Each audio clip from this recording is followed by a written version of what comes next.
We are back. I'm Joe DeLeone, joined by NFL draft analyst Ryan Roberts, who's back from his trip at Disneyland. How was Disney World? Sorry. Yeah, man. I don't want to piss off any Disney adults. They might come for my head if I say it wrong. But how was the trip? Joe, before I give you some insight, man, are you willing to admit that Disney World is way better than Disneyland? Like, you're willing to do that, right? I jokingly said that to you before we started, but Ryan, I'm going to sit here and say this: I have no aspiration to go to either. I'm not a Disney World Universal guy. Universal. I just don't like theme parks. I don't know what it is. You're one of those guys. Maybe it's because I'm in my early 20s. Maybe when I'm 30, it'll change. But I'll say it either. Well, I mean, Universal's dope though, man. I don't need to go there with a kid. Like, I'm just going all the rides and stuff. Like, it's a good time. They did do the Super Bowl media party when the Super Bowl was in LA at Universal at night, which was a cool experience, but I didn't go on any ride. Is there there's a Universal in California as well? I was talking about the one in Florida. There's one in Cali as well. I'm being serious. I'm being serious, man. I'm being serious. Yeah, it's on the lot. It's on the lot with the studio, the actual studio up in Burbank. But what was your point though about how was Disney World? It was good, man. It was good. You know, I mean, I think the main thing is, and this is full transparent. Well, everyone knows this, right? Everyone that's a parent knows this. Mm-hmm. Disney World is much more for the kids than it is for the adults, right? Like it 100% is. Even though they load up these park with alcohol, though, man. I couldn't believe it. I was like walking around. I was like, there's beer, there's strawberry daiquiris everywhere. I'm just like, these people are getting drunk while they're carrying around their kids. But it was good, man. It was good. The daughter got to see all the Disney princesses and take pictures and do all that stuff. It was good, man. It was good. And then I got to go on Tron, the new ride in Disney World, which was fun. So that was cool. Dude, they literally they got you on a motorcycle looking thing, and you have to lean forward instead of backwards. So it's kind of like a Superman feel a little bit, but then you have to like pull in the front and then it like locks in on your back. It's pretty dope, man. It was actually a really fun ride. I liked it a lot. It sounds like a well worth trip, and you hit the timing perfectly. I wish I had enough foresight to say, you know, I'm going to take a few days off before the draft because that wasn't my doing, man. That was the wife's spring break. That's why we went.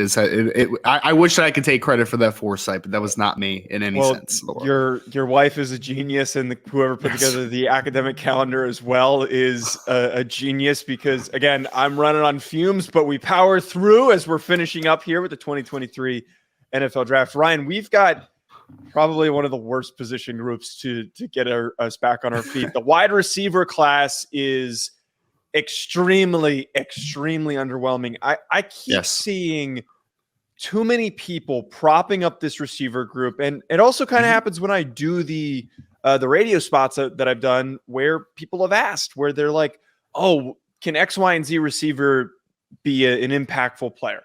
I think that there's good guys in this class.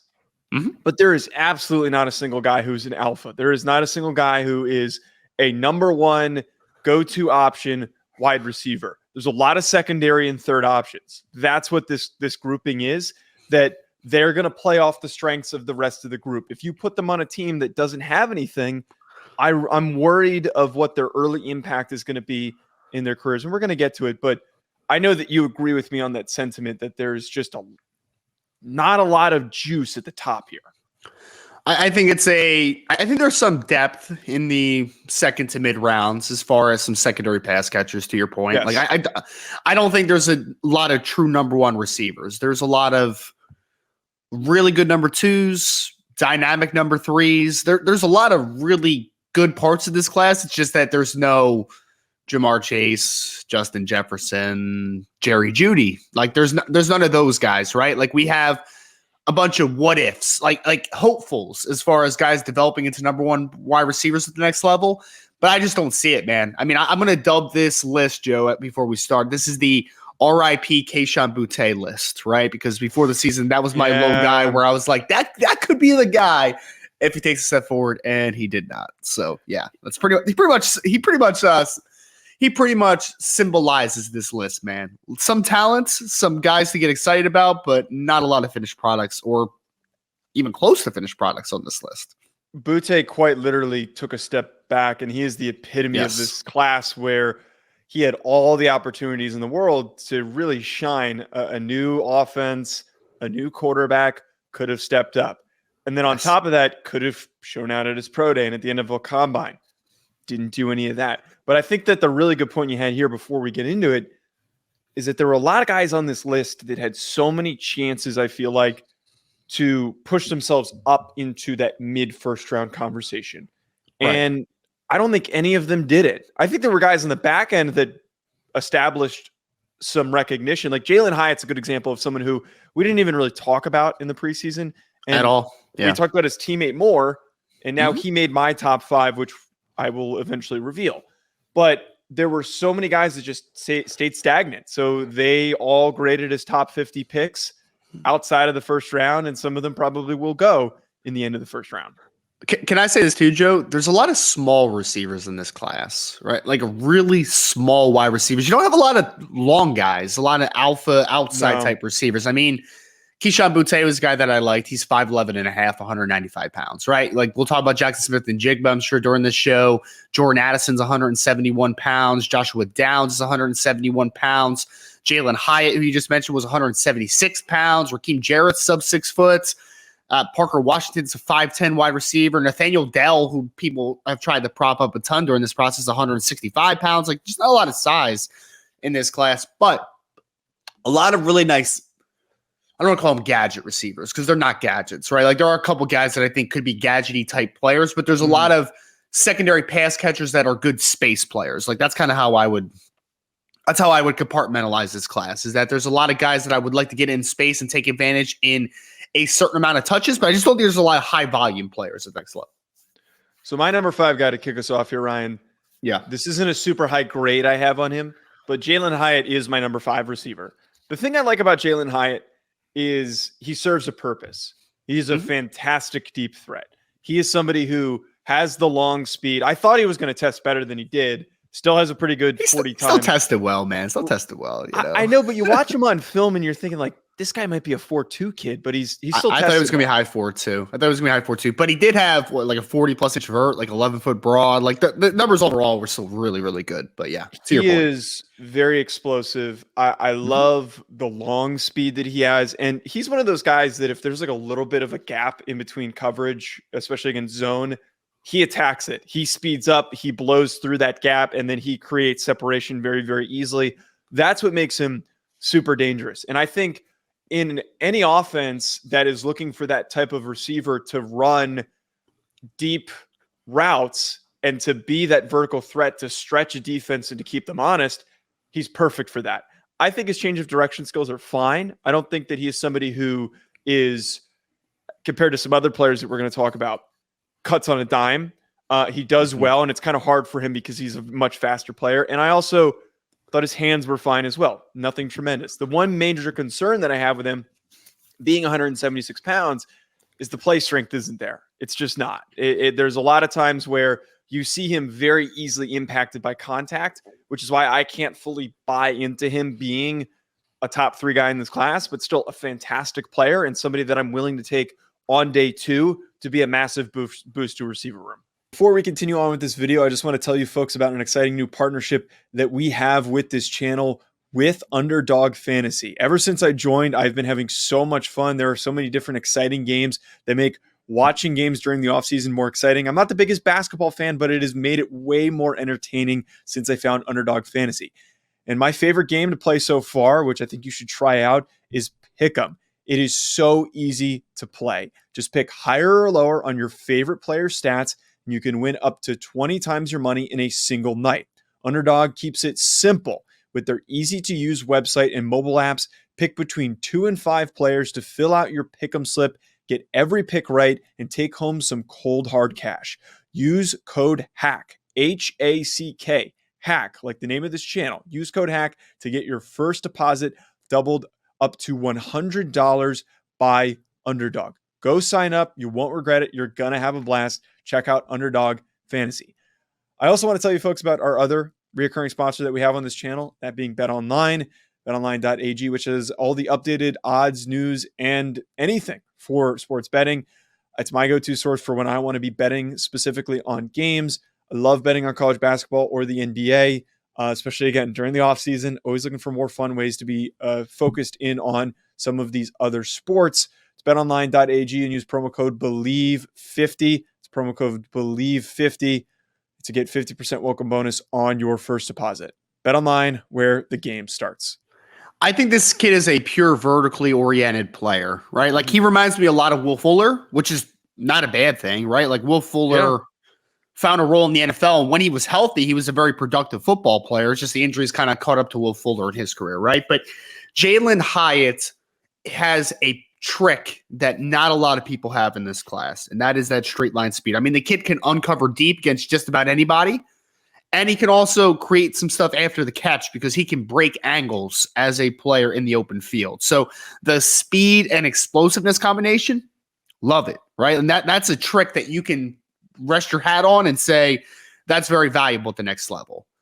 The reason that Jalen Hyatt is also number 5 for me, same spot on this list, is because I don't think he's very flexible at all. I think that he's a pure vertical guy. I didn't love the ability to get in and out of breaks, and honestly, he wasn't asked to do it a lot, for Tennessee. Tennessee was a very vertically oriented outside receiver team, right? So you didn't see him run a bunch of in-breaking, out-breaking routes. You saw him running verticals, posts, and comebacks. Like that's basically all you saw. Occasional stick and he does route, it really right? well. He did all those things really well. Yes, and he does them very well. You're correct. So I like that role at the next level. I just think there's some limitations as far as him being an all-around football player at the next level. I think he's going to be a low-volume, big play type wide receiver, which is perfect. But my biggest knock on him, Joe, is I actually don't like his ball skills at all, man. I think he struggles to track a little bit down the field. I don't love his hands consistently. I don't. So that part is why I think he is very Will Fuller-esque, because Will Fuller could run by anybody. But that was the big thing from him from an on-field perspective, is that Will Fuller did not have the best hands in the world. Like we saw that even at Notre Dame and during his NFL career, there were just some drops. There were some concentration drops. There were some inability to finish plays through contact. And I think that Jalen Hyatt has a lot of those same strengths, but also a lot of those same weaknesses. So I think he is going to be a guy that on a year-to-year basis, you're going to be like, well, he had 800 plus yards and he only did it on 45 catches, right? Like he averaged a very healthy yard per catch number, like maybe 17, 18 yards a catch. But I don't think he's ever going to be a consistent 1,000-yard receiver at the next level or anything like that. I think he's going to be a really good number 2 option as a speed threat. But I don't think that he's going to be a high-volume pass catcher at the next level because I just think there's some deficiencies as far as his ability to get in and out of breaks, to be a high-level route runner, and to consistently catch the football through traffic. I don't think those things are ever going to be his conversation piece, but he has a trick that is very valuable at the NFL level, which is why he's number 5 for me as well in this list. Yeah, you can't knock speed. And I think some teams are going to get really juiced up by that ability because we all know that the NFL is overly hyped up on speed. So because we agree on Hyatt, I will give my number 4 now, who is somebody I know that you're definitely going to be low on. I went with Jordan Addison here. That number 4. Oh, you had him at 4? I thought you were going to have him higher than that, man. You love Addison. I cooled down a little bit. Look, here's where we're at. I brought up the play strength issues with Jalen Hyatt. The same thing goes for Jordan Addison, but they're very different players. Jordan Addison is not as much long speed, but he had a good 40 time for, I think, what our expectations were. I think some people thought that this was going to be a 4.5 guy, but then everyone was knocking him when he was a low 4.4 receiver, which is a good enough number for him. What I love about him, though, is the route running, the very easy change of direction skills. I think he has consistent hands, not somebody who is going to win in contested situations, but he is just a really efficient, consistent route runner who catches a lot of footballs. And I don't want to overthink a guy like that. I don't want to disvalue somebody like that. I think that he has that ability to be productive. If Devontae Smith can be productive for the Philadelphia Eagles, I think that Jordan Addison can be. And the thing with Devontae Smith, look, the guy also, they both won the Blitnikoff. One of them won the Heisman. But Devontae Smith has succeeded because of the emergence of A.J. Brown and other receivers in Philadelphia. He has been aided by that. He's not going to play up to the... He's not... I'm not... I want to finish my statement here. Okay. He is... I don't think that he is as talented as Devontae Smith. I don't think he is as good as Devontae Smith, but for a leaner receiver, I don't see why he can't be an 1,000-yard guy and a productive piece in an offense. He's got it in him. Man, I don't like Jordan Addison, man. I just don't like his game, Joe. Like I think that he is very slender, which is fine. I have literally, I'm looking at my list. I have 4 out of 5 of my guys are under 200 pounds, right? So like none of my guys are like massively big dudes. So I'm not worried that much about the 171 pounds. It was a little lighter than I thought Addison was going to be coming into the combine. I just think he's an overstated athlete, man. Like he ran 4.49, but like 4.49 at 171 pounds it's fine. It's can't we say the same thing about Hyatt though? Because like Hyatt's 176. I ran 4.4 flat, and he also had a 40+ inch vert. I mean, I think Addison had like 33-inch vert, right? Like, wasn't his explosive numbers not very good? I mean, that's fair. I just look, man. I think that Addison is a very solid route runner, right? Like a good route runner. I think he'll create some instant separation, short to intermediates. I don't think he's the athlete that people talk about him as. I don't think he's going to uncover deep consistently on the next level. I think he's going to be a short to intermediate separator, which is fine, except for the fact that I also think his hands are suspect, man. Like he didn't have a ton of drops this past season, but the previous 2 years, I'm pretty sure he had double-digit drops in back-to-back years, right? Like I don't think his ball skills and his hands are incredibly good. I don't think he's going to work through contact at all. No. And if he was, and the reason that I'm higher on Hyatt, for instance, compared to Jordan Addison, right, is that Jalen Hyatt is also not great through contact, but Jalen Hyatt's going to win deep a lot, right? So he's not going to work through contact consistently. I think Addison's going to have to. Like he's going to have to be a short intermediate separator, which means underneath you're going to have linebackers on the second level. You're going to have safeties rolling down. You're going to have corners, pressing and working to the middle of the field. There's going to be a lot of traffic. So I'm just not there with Addison, man. Just not. I have too much concerns with him. So he didn't make your top 5? No, honestly, he probably would have been like 7 on my list, 7 or 8. Like I'm trying to think who your bigger receiver is because you gave a hint that one guy's over 200. It's either Quentin Johnston or it's A.T. Perry. I did not include A.T. Perry, so I just gave that one away. Okay. I love A.T. though, man. I love A.T. I know you do. I was fully expecting that. I was like, I should have my notes ready close, for AT, man. Assuming that. I was really close on AT, man. Like he'd probably be like 6 or 7 as well. Like I really, really love AT Perry a ton, but I had Zay Flowers as my number 4 out of Boston. Oh wow. Okay, we're very off on where. Very off. Did he not make your top 5? No, I have him high. I have him high. We're gonna get to it. Well, I continue. I didn't mean to cut you off. No, you're fine. You're fine. Zay is just such a good player, man. Like he's that guy that.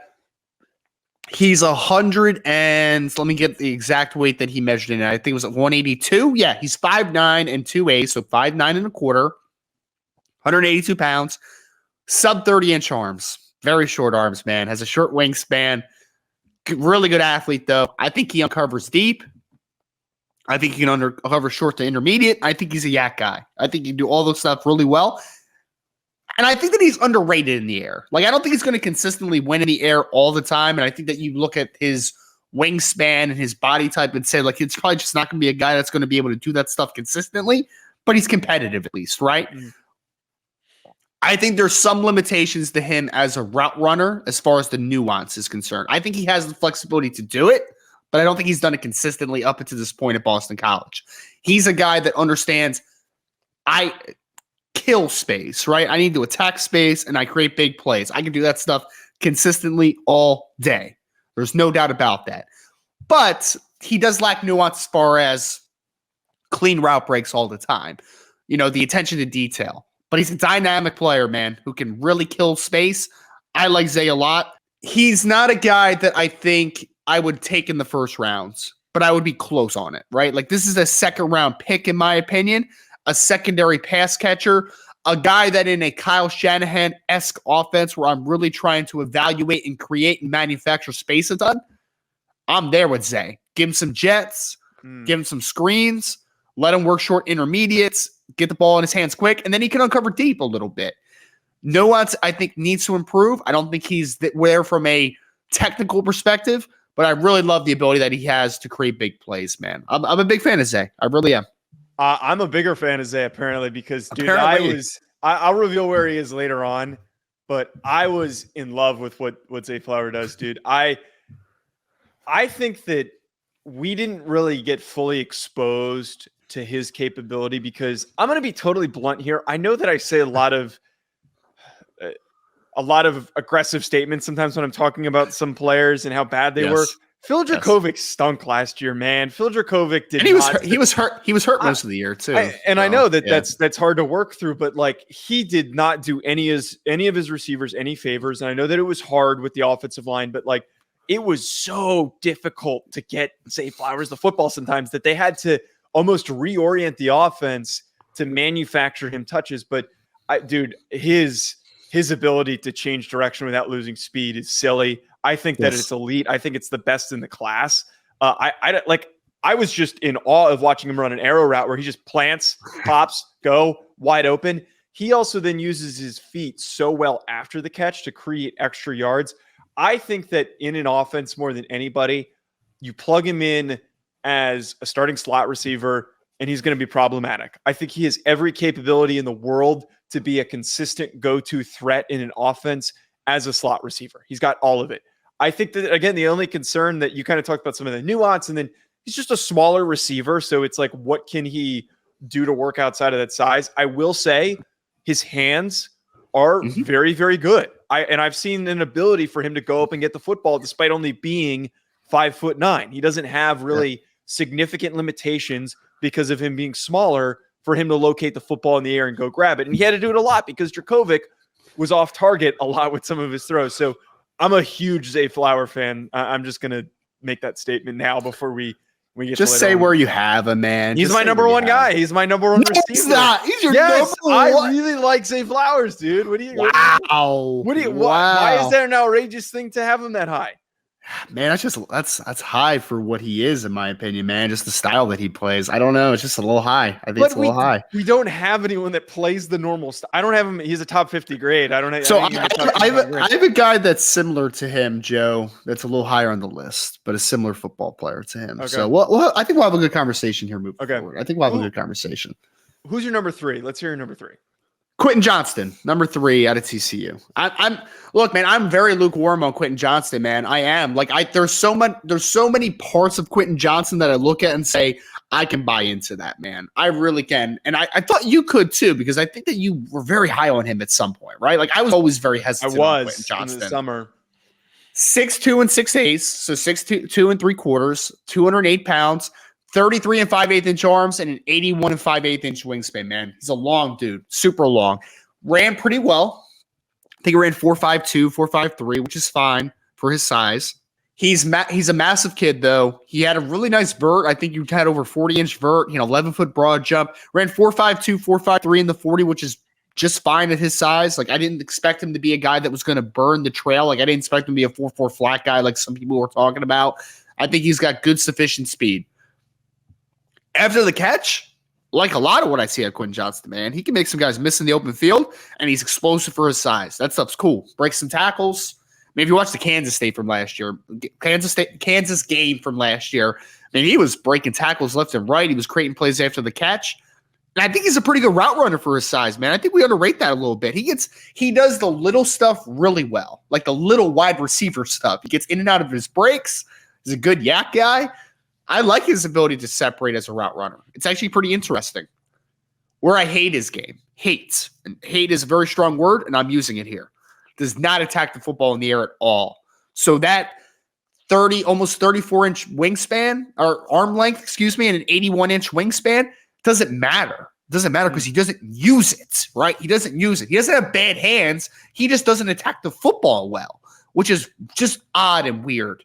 But in this class where you don't have that true number one outside receiver with a ton of size, this is your best bet. He is your best bet, in my opinion. This kid, I think, could be Mike Williams-ish, or he could be Josh Jackson. Like, he has a very large array of could be very good or could not be good at all. Like Kevin White's. Like, there's so many guys that I look at him like, that guy worries me a ton. But Quentin Johnston does have some alpha traits that he brings to the table. It's just about getting in the right offense and getting coached properly. Because the raw tools are there, but he wasn't able to put it together consistently at TCU. Johnson didn't make my list. And it's for a lot of the reasons that you just said about Quentin Johnson. He didn't make your top five. He didn't make your top five. Wow. I rewatched him, man, and I'm just like, why am I buying into him as a top 5 receiver in this class when he just... You were mocking him in the top 15 at some points, man. You were mocking him in the top 15. Well, I hadn't done my final grade on him. No, wait. But a mock draft is different than what my evaluation is of a player. We know that. We've talked about that on this show. Sure. But here's my thing, Ryan. You said it perfectly. He has the play style of a smaller receiver. Yes. But is very big.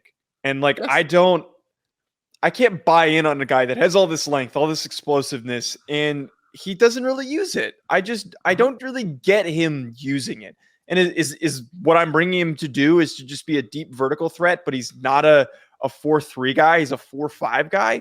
I don't think he has the speed to consistently separate. And they didn't only ask him, but I feel only comfortable asking him to run a lot of deep routes. Like, he's got a very limited route tree. I just think there's so many limitations to his game, and we're kind of swayed. Actually, not kind of. We are easily swayed by an offense that was so good at scheming guys open. And I think that there's a lot of eye candy, if you will, that allows us to buy in a little bit too much to Johnston. And I think if you look past that, I don't know if he's as dominant as we think he was. And he's also, here's the other thing too, and I've said this to you before, off air. I have a lot of trouble buying into receivers that don't have consistent production. And what I mean by that is going for 3-4 catches and 75 or plus yards roughly every game. Like, that's consistent good production. He's got a lot of games where he disappears. He's got a lot of games where he was dealing with injuries, which is understandable.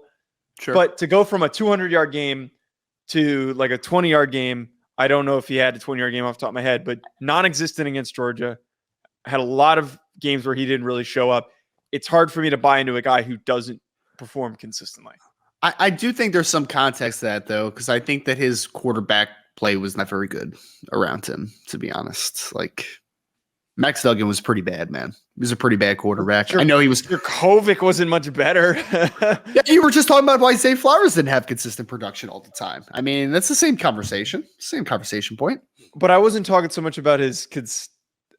I was less concerned about the consistent production and was more applauding him for what he was able to do with those limitations. I don't think I really got a lot of Quentin Johnston exceeding those limitations.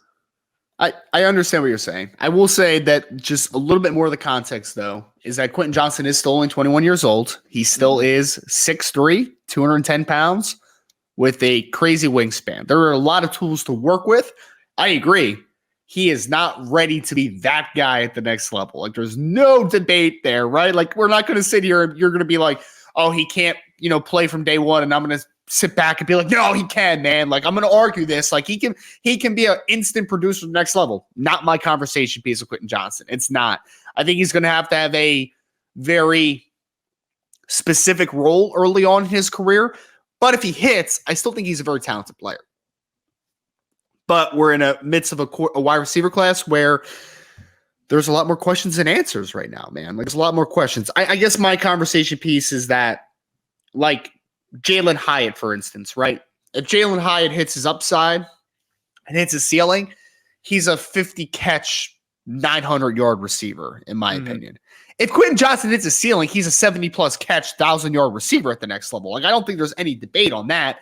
It's just there's the other side of the downside. But in this class, I'm still going to bet on his traits a little bit. Like, I wouldn't draft Quentin Johnston in the first round. I just wouldn't do it. No. But 6'3", with the athleticism he has, with the catch radius he has, I would still take him in the second round without thinking twice about it. Like, I would still take him there.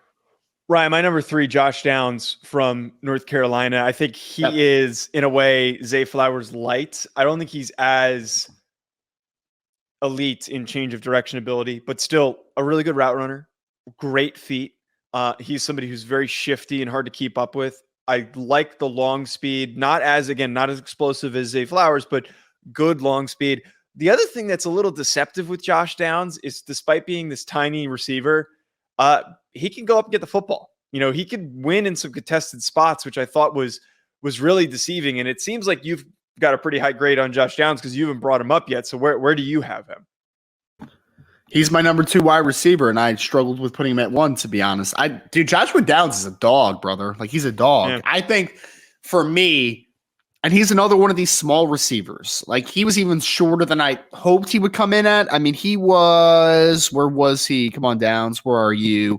He was 5'9", I think. 5'9", 171 pounds, 30 and 3/8 inch arms. So, not the longest arms of all time, almost an inch longer than Zay, though. So for just some context of these small receivers that we're talking about, dude, I think that he is an absolute dog, though, as a player. Like, is he as explosive with the football in his hands as Zay Flowers? No, I agree with you there. He's not. But he's still very good in the open field. He can still uncover short, intermediate, and long. I think he's a 3-level separator. He's one of the best route runners in this class. I think he really understands how to get in and out of his breaks. He's got really smooth hips, man. Easily able to get in and out of his breaks with ease. The separator for me is that I think he can do some stuff inside, obviously, because he played mostly in the slot in North Carolina. But I think he can play outside a little bit because he can work through contact and he can finish plays in the air. He can do all those type of things, man. So is there one elite trait with the Joshua Downs? Maybe not. No. Maybe not elites. No. But he's just good to very good at everything. Like, I don't think there's a deficiency in his game other than him being shorts, right? But the short thing I think is overstated because he wins in the air, though. Like, it's not like he doesn't win in the air. He wins. He finishes through contacts. I love Joshua Downs, man. Number 2 receiver. I would take him in the first round, and I wouldn't hesitate on it. He is a short king. It's funny that you brought up that he's not elite at one thing. I literally wrote that down in my summation of him was he's not elite in any category, but overall is probably the most well-rounded player in the class. Yeah. He is so well-rounded because he hits the great category for everything. And that's what makes a guy a good pro. And I think you throw him into certain offenses and this guy just pops off. He's going to have a great career. Doesn't need to be that number 1 guy, but is a secondary option to somebody else that's already established. Mm-hmm. He has some serious juice. I think he could end up being, and they're not the same body. They're not the same size. This guy's a little bit bigger than him and a little bit like just more physically put together. But he does give me a lot of DJ Moore vibes. Like, I get DJ Moore vibes with him. DJ Moore is a guy that is also 5'11", so he's taller than Downs, but he's 5'11". He was about 195, 200 pounds coming out, right? DJ Moore. But DJ Moore coming out of Maryland was so good winning in the air, man. So good, but he could do all the little guy things that you need him to do. But another guy that I wouldn't say necessarily was accelerate in any area. Like, he was just really good in a lot of areas. DJ Moore, he was competitive. That's the vibes I get of Joshua Downs, is that he's going to be a really good number 2 receiver at the next level at worst. But he could be a low-end number 1. Like, he could be a DJ Moore-esque player. It's just about the fit that you find for a guy like Joshua Downs. Last guy here. So I've already revealed that my number 1 is Zay Flowers, and I am assuming that this guy is your number 1. He places at number 2. Jaxon Smith-Njigba. Mm-hmm. Main reason why I have him at number 2 is that he didn't play this year, and I'm really just hesitant to like throw a guy at the top because he didn't play, because I haven't seen what he's done lately. And one of the things that I had for him I didn't change my notes from the summer. Like, I wasn't going to go back and really rewatch much of this guy because he didn't play. He didn't do anything. So I don't have to sit here and reevaluate the guy.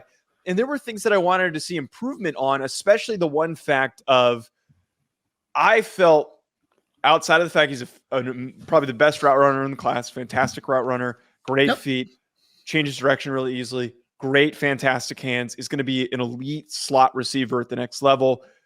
My concern was the offense that he played in really set him up for a lot of wide open opportunities because there was attention diverted towards Garrett Wilson and Chris Olave. And I didn't get to see what he was going to do this year, where he was supposed to be the guy. And Marvin Harrison Jr., having him to play against probably would have helped him. But I think that circumstantially, with less around him, I was just curious to see what he could do. It's not a low 2. It's just like a 1A, 1B for me between Zay Flowers and him. You saw Jaxon Smith-Njigba, the bowl game in 2021, as the guy, though, without both of those players, and he went for over 300 yards against Utah. So, wait. He was going up against a running back playing corner. Clark Phillips was still playing in that football game, man. Yeah, but they had a bunch of randos out there playing in that game in that secondary. I don't like that game used as the context. But he did have good games. He did have some. Yes. He did have some great games last year. This is why I have Jaxon Smith-Njigba at number 1, Joe. I do. I was talking to Connor Rogers about this at the Combine, and he made a great point, right? And I think that it's tremendous. Connor Rogers now at NBC Sports. He said, in this class where there's nothing but question marks, I'm taking the guy that gives me the clearest answer. And I was like, you're not wrong there, man. Like, good point. Jaxon Smith-Njigba, I think, is the clearest answer at the next level as far as you know what you're getting, man. He's just good, right? Is the upside tremendous with a guy of Jaxon Smith-Njigba's caliber, in my opinion? No, I think there's a couple guys higher on the on this list that have a higher pure upside than Jaxon Smith-Njigba. But I keep comparing him to Keenan Allen because that's just what I see in his game. He's a better athlete than Keenan as far as straight line speed and everything, but they are similar in their styles that they play on the NFL level. They're guys that he's right around 6'1", 195, 200 pounds. That's what he's going to be at the next level. Not a guy that's going to win in the air. Not a guy that's going to uncover deep incredibly well all the time. But what he is a dynamic slot receiver that is just going to just produce, man. Like, it's just point blank to it, right? He understands blind spots. He understands soft spots in zone. He understands how to manipulate defenders in front of him. Really good route runner, consistent hands, strong hands to work through contact. I like this player a lot, man. I think he has the potential to be a 100 catch slot receiver at the next level. Is he ever going to average 14 yards a catch? Probably not. No. It's probably more 12, 11 and a half, somewhere in that ballpark. But what he's going to be is a guy that you know is going to be a good football player on the NFL level if he's healthy. He's going to be a good football player. There isn't this chasm between upside and floor with a guy like a Jaxon Smith-Njigba. He's a high floor, solid ceiling type of player. I think he's just going to be a really good player, man. This is the only player in this class, in my opinion, for me, that I would not hesitate to take in the first round. Not saying top 10, not saying even top 15, but if I'm a team that needs a wide receiver in the middle to late first round, I take Jaxon Smith-Njigba because I know he's going to be a good football player from day one and give you that floor that you need to be a very good wide receiver on the next level. So I just think he's the easiest answer of this bad wide receiver class, in my opinion. I agree with all that, but I have to do my old man moment right now. I got to be completely honest with you. I got to do my old man moment right now. Okay. I love all that and would put him at number 1 for all those reasons. I push back slightly on the notion that he, with a lot of question marks, he is the one that has all the answers. You know, he is somebody who we know everything about him. I think the one aspect of his game that's not on the field that we don't know enough about, and why I'm a little worried about him, is the fact that he sat out the entirety of the year. Was he hurt the entire year? And it seems like there was enough times where it was brought up that he was available and could have played and actively chose not to because of the fact that he wanted to focus on his health for preparing for the NFL. And look, I get it. Jamar Chase and other guys, Micah Parsons, sat out that 1 year with COVID. This wasn't COVID. This is an injury issue. And I am wary of a guy who decides to sit out an entirety of a season with a slight injury, or not a slight injury, with an injury and was healthy enough to come back at a certain point. When we see this happen in the NFL with guys with contracts, with guys that are unhappy with their roles that they decide to sit out, I think a lot of NFL teams are sick of that crap. And I, frankly, as somebody who sees that, I'm not the biggest fan of guys who do that stuff. I want guys who are gonna fight through it. You know what? As much as Quentin Johnson didn't make my list, the guy was dealing with I think it was an ankle injury. I forget what it was, and he tried to play through it on multiple occasions and had some productive games. Didn't Jaxon Smith-Njigba try to play in 2 more football games and had to leave early in both? I thought that happens this year. Which games did he try to come into? I know for a fact he tried to play in 2 more football games, then he wasn't able to continue on in those football games because the hamstring just wasn't right, type of thing. So I think a full season recovery for a hamstring's a lot, dude. I'm not saying it's not. Hamstrings are one of those things though, where it's like, if you don't rehab that properly, it's a lingering issue, man. So I don't know, Joe. That means he didn't rehab it properly. That's also like, but that's not fully his fault. I mean, this is now a 21-year-old player that there's a training staff that's their entire job, right? So if he wasn't being rehabbed properly, is that Jaxon Smith-Njigba's fault or is that the training staff's fault? I think that there's a conversation that needs to be happening there. He's had to go through rehab for multiple things, and everyone's going, "Hey, you're a long snapper." But like, I had a major tear to my pec. I've also had, I've strained my hamstring before, not as significantly as this. A lot of that's actually more on the player than I think than some people are willing to admit. Like, I know plenty of guys who half-assed through rehab and went through the motions of what was asked of them, and they didn't fully recover effectively. I don't know. Maybe I'm being a grump. That's my whole point. I'm being a grumpy old man about this. Like, you're being a curmudgeon, man. You're being a curmudgeon. It's worth talking about, is it not? Because it is an odd circumstance for him to have not played any football games. I didn't think it was a great look at the end of the season when there was a report that he could come back and he decided not to in the playoffs. I think that's a bad look. I agree with you. But again, then you hear after that maybe he wasn't ready to come back. So I just think there's a lot of conflicting reports on that regard, right? So it's something where, like, I would love to sit down with Jaxon Smith-Njigba. And Jaxon, if you're listening to the show, you can come on and you can correct Joe as much as you want, man. I would love for you to come on this show. Because I would love to talk to you about your recovery and everything and just see how everything's going, man. It would be a good conversation. But, I think it's just a little bit of speculation. Like, we don't have all the facts in that regard, in my opinion. Well, thank you, everyone, for enduring my old man moment. At Joe DeLeone, at Rise and Draft. We'll be back with more. Enjoy the rest of your week.